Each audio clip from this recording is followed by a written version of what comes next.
بسم اللہ الرحمن الرحیم۔ پاکستان بھر میں کروڑوں درخت لگانے کی مہم چلانے والی سماجی تنظیم سولوشن ویلفیئر فاؤنڈیشن نے 30 دسمبر 2024 بروز پیر آستانہ عالیہ مائی صاحبہ سرکار شیر شاہ روڈ لاہور کے علاقے میں 20 پودے لگا کر اس قومی شجرکاری مہم کا افتتاح کر دیا۔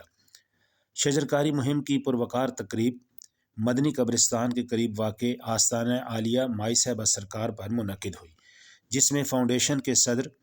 و سجادہ نشین آستانہ عالیہ مائی صاحبہ سرکار Pir Asim Saeed Chishti, secretary general Solution Welfare Foundation Munir Ahmad Khan, chief coordinator Mian Khawar جان، سیکرٹری میڈیا ولایت احمد فاروقی اور زندگی کے مختلف شعبوں سے تعلق رکھنے والی شخصیات نے شرکت کی۔ فاؤنڈیشن کے صدر اور سیکرٹری جنرل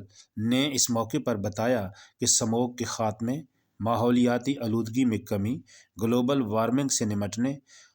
ملکی معیشت کی بہتری اور آنے والی نسلوں کی مختلف بیماریوں سے بچانے کے لیے سولوشن ویلفیئر فاؤنڈیشن نے پورے پاکستان میں شجرکاری کرنے کی مہم شروع کر دی ہے۔ انہوں نے بتایا کہ اس اہم عمل میں ہر شخص کو آگے بڑھنا ہوگا۔ سیکرٹری جنرل منیر احمد خان نے بتایا کہ پہلے مرحلے میں سولوشن ویلفیئر فاؤنڈیشن لاہور میں 1 کروڑ پودے لگائے گی، جس کا آج آغاز کر دیا گیا ہے۔ اس موقع پر لوگوں میں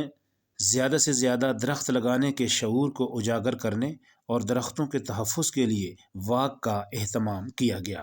آخر میں شرکائے تقریب نے مدنی قبرستان میں واقع مائی صاحبہ سرکار کے مزار پر حاضری دی، فاتحہ خوانی کی، ثنا خوانی کی، جس کے بعد سجادہ نشین و صدر سولوشن ویلفیئر فاؤنڈیشن پیر عاصم سعید چشتی نے ملک میں زیادہ سے زیادہ درخت لگانے کی اس قومی مہم کی کامیابی اور پاکستان کی سلامتی کے لیے دعا کرائی۔